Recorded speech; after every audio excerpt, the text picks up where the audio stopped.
India express आपको दिखाए सच का आईना।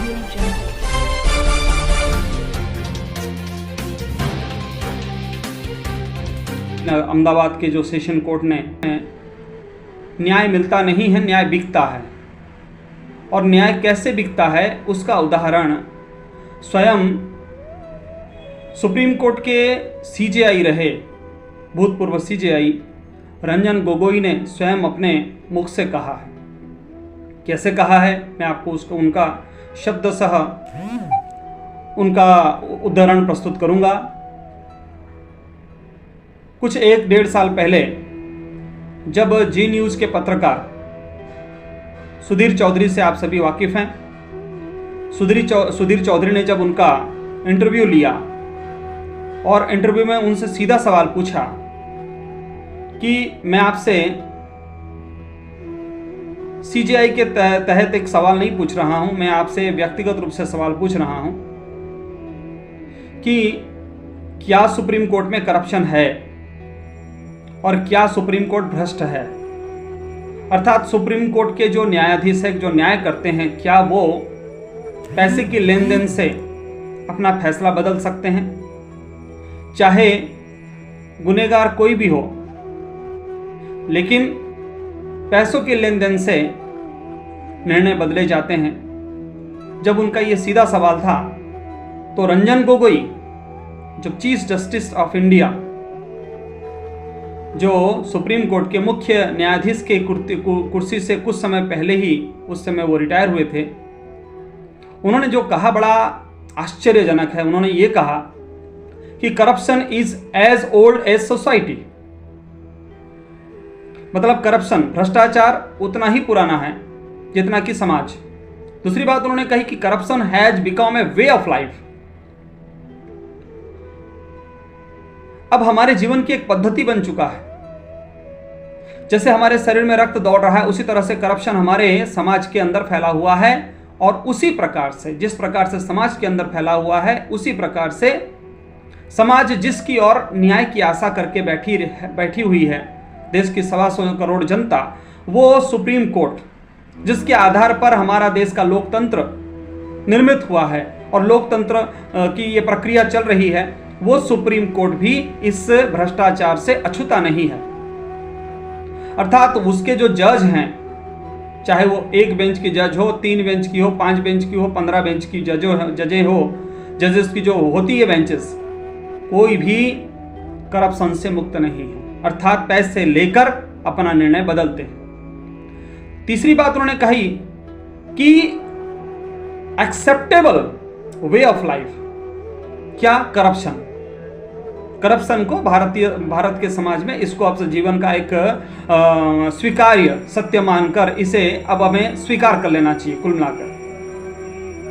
और उन्होंने एक बात कही जो सबसे खतरनाक थी और स्वाभाविक भी थी कि जजेस डोंट ड्रॉप फ्रॉम हेवन, कि ये जो न्यायाधीश है वो आकाश से टपके नहीं है, मतलब इसी सोसाइटी से निकले हुए हैं।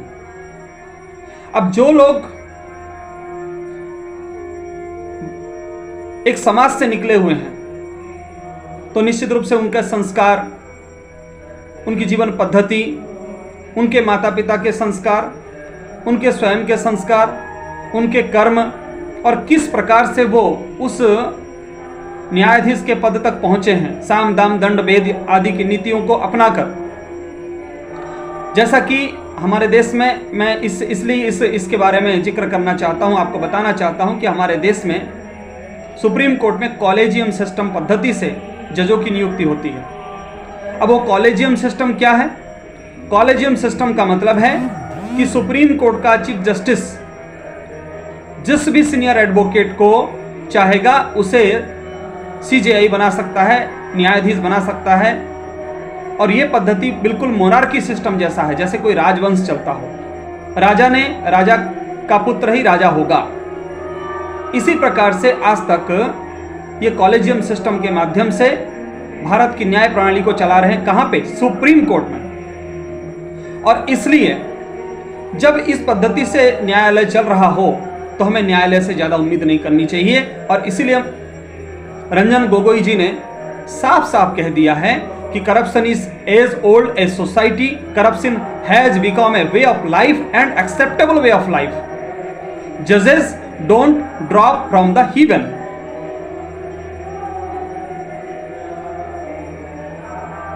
इसलिए जब सुप्रीम कोर्ट का यह हालत है तो हमें हाई कोर्ट और सेशन कोर्ट से किसी प्रकार के न्याय की उम्मीद नहीं करनी चाहिए। और ऐसे समय में जब हमारे देश को किसी तरह से भीतर से खोखला करने की साजिश चल रही है, इसलिए परम पूज्य संत श्री आसाराम जी बापू के विरुद्ध में सेशन कोर्ट के जजों ने जो भी फैसला दिया हो वो अपेक्षित ही था। हमें पता ही था कि ऐसा ही होने वाला है। इस देश से, इस न्याय प्रणाली से, न्यायपालिका से, न्यायतंत्र से हमें इससे ज्यादा कोई उम्मीद भी नहीं थी, क्योंकि 12 साल पुराने प्रकरण को उछालकर और जिसमें केवल किसी लड़की ने अपना बयान लिखवा दिया कि मेरे साथ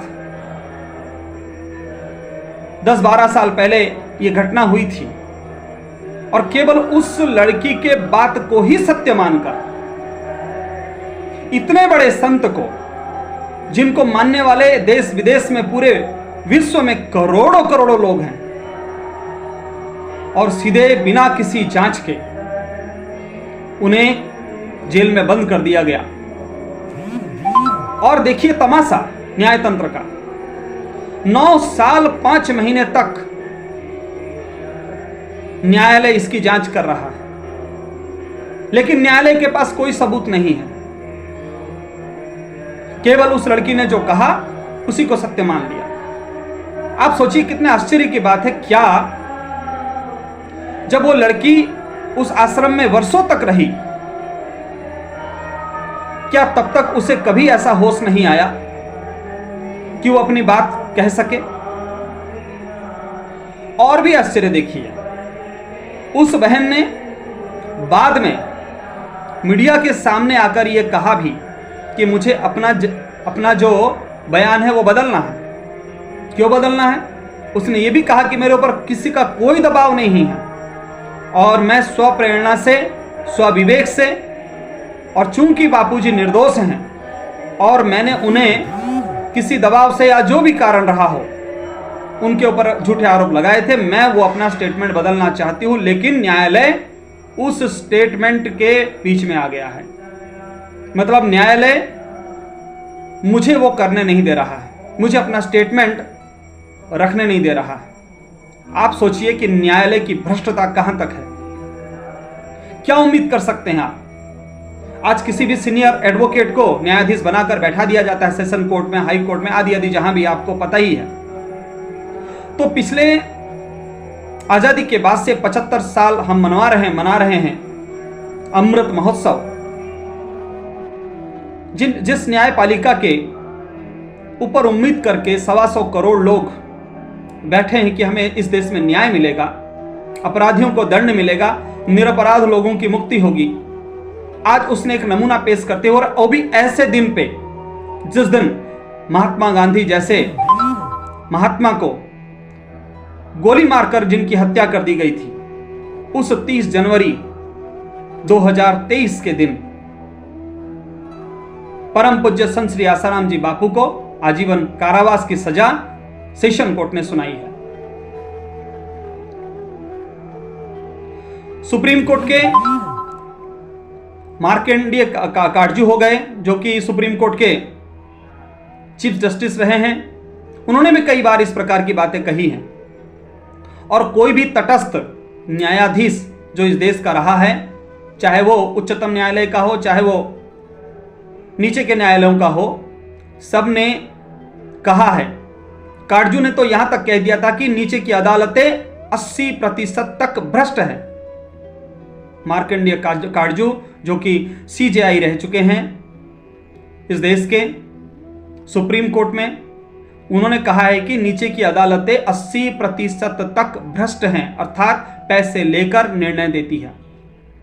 इसलिए हमें इस न्यायपालिका से कोई उम्मीद नहीं करना चाहिए, और मैं बापूजी के साधकों से विनम्र पूर्वक हाथ जोड़कर यह प्रार्थना करना चाहता हूं कि इनके हमें मुंह पर तमाचा लगाना है।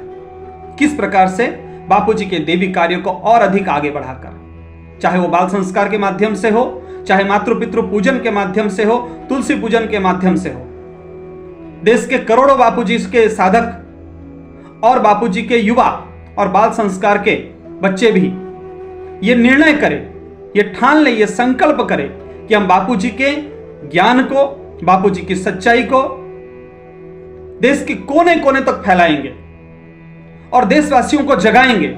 जिस प्रकार से मां सीता की सच्चाई उनके सुपुत्र लवकुश ने जन जन तक फैलाया था और लोगों को नतमस्तक होने के लिए बाध्य किया था, उसी प्रकार से हम अपने गुरु के शिष्य, हम अपने गुरु रूपी परम पिता के पुत्र पुत्रियां, जो भी हम अपने आप को परम पूज्य बापूजी का शिष्य मानते हैं, हम सभी का यह नैतिक कर्तव्य है, दायित्व है, इस धर्म युद्ध में, इस सांस्कृतिक युद्ध में हम अपने गुरुदेव का साथ दें। उन्होंने 50 वर्षों तक संघर्ष करके भारतीय संस्कृति को अपने खून पसीने से सींचा है, सनातन हिंदू धर्म को विश्व में फैलाया है, करोड़ों करोड़ों लोगों के जीवन को बदला है, सुसंस्कारों की वर्षा की है, परमात्मा का पथ दिखाया है, ईश्वर प्राप्ति का मार्ग खोला है।